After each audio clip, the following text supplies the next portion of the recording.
July 17, 2014. Flight MH17 departed from Amsterdam in the Netherlands. The aircraft involved in the flight was a Boeing 777-200. Flight MH17 was flying over an area in eastern Ukraine that was experiencing conflict between Ukrainian government forces and pro-Russian separatists. The aircraft was at an altitude of approximately 10,000 meters when it was struck by a missile. The impact caused the plane to break apart in mid-air, resulting in the tragic loss of all 289 lives on board. Regarding the nationalities of the passengers, the flight carried individuals from various countries. The majority of the passengers were from the Netherlands, followed by Malaysia, Australia, Indonesia, the United Kingdom, Belgium, Germany, the Philippines, Canada, and New Zealand. The crash site was located near the village of Harbov in Donetsk region of Ukraine, which was under control of the separatists at the time. The wreckage was spread across a wide area, and an international team was deployed to investigate the crash site and recover the victims' remains. But what was happening in Ukraine at the time? In 2014, the Donbas region in eastern Ukraine was experiencing significant political and military unrest. Events that unfolded in the region eventually led up to the crash of MH17. Here's a summary of the situation. Euromaidan protest. The unrest began in late 2013 with widespread protests in Kyiv, the capital of Ukraine, known as the Euromaidan movement. The protests initially erupted due to dissatisfaction with the government's decision to abandon plans to closer integration with the European Union. The protests later evolved into a border movement against corruption and government abuse of power. Second, the Russian annexation of Crimea. In February 2014, amidst the ongoing protest, unidentified armed groups believed to be Russian military personnel took control of key installations in Crimea. A controversial referendum was held in March, resulting in Crimea's annexation by Russia. The international community widely condemned the move as a violation of Ukraine's territorial integrity. Third, the separatist movements in the Donbas. In April of 2014, pro-Russian separatists in the Donetsk and Luhansk regions of Ukraine declared independence from Ukraine. They established self-proclaimed people's republics in these areas and sought closer ties with Russia. The separatists, supported by Russian volunteers and weaponry, engaged clashes with Ukrainian government forces. 4. Armed conflicts escalated. As the conflict intensified, Ukrainian government forces launched an operation to regain control of the separatist-held territories. The fighting involved both conventional military operations and irregular warfare tactics. The situation in Donbas became highly volatile, with numerous clashes between Ukrainian forces and separate fighters. 5th, the MH17 tragedy.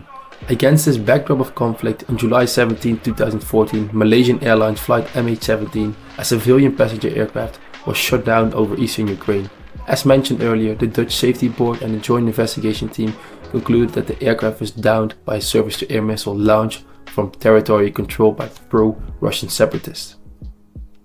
The weapon system responsible for shooting down MH17 was identified as a Buk surface-to-air missile system, also known as SA-11 Gadfly in NATO terminology. The Buk system was a medium-range self-propelled missile system designed to engage various aerial targets, including aircraft and cruise missiles. Here are some key details about the Buk system. Origin and characteristics. The Buk system was developed by the Soviet Union and is manufactured by the Russian state-owned defense company Almaz-Antey. It consists of self-propelled launch vehicle, radar equipment for targeting and tracking, and surface-to-air missiles. The missile capabilities. The Buk system uses missiles with radar-guided semi-active homing warheads. These missiles have a range up to 35 kilometers and are capable of reaching altitudes of about 25 kilometers. The system designed to engage targets at medium to high altitudes. Launch and deployment. The missile system is mobile and can be rapidly deployed to different locations. It can operate autonomously or as a part of an integrated air defense network, depending on the specific deployment scenario. Regarding the specific Buk missile system used to shoot down MH17, the investigation conducted by the Joint Investigation Team concluded that the missile launcher belonged to the Russian armed forces and was transported from Russia into eastern Ukraine. In the final report released by the Joint Investigation Team on May 2018, the GIT identified 4 individuals as the main suspect in the case of MH17.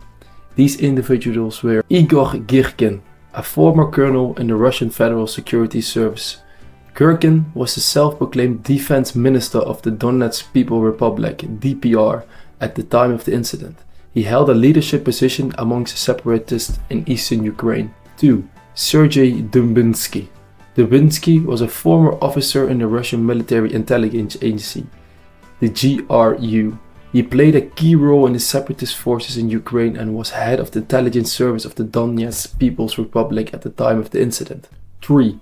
Oleg Bulatov was a former soldier in the Russian Special Forces and an officer of the GRU.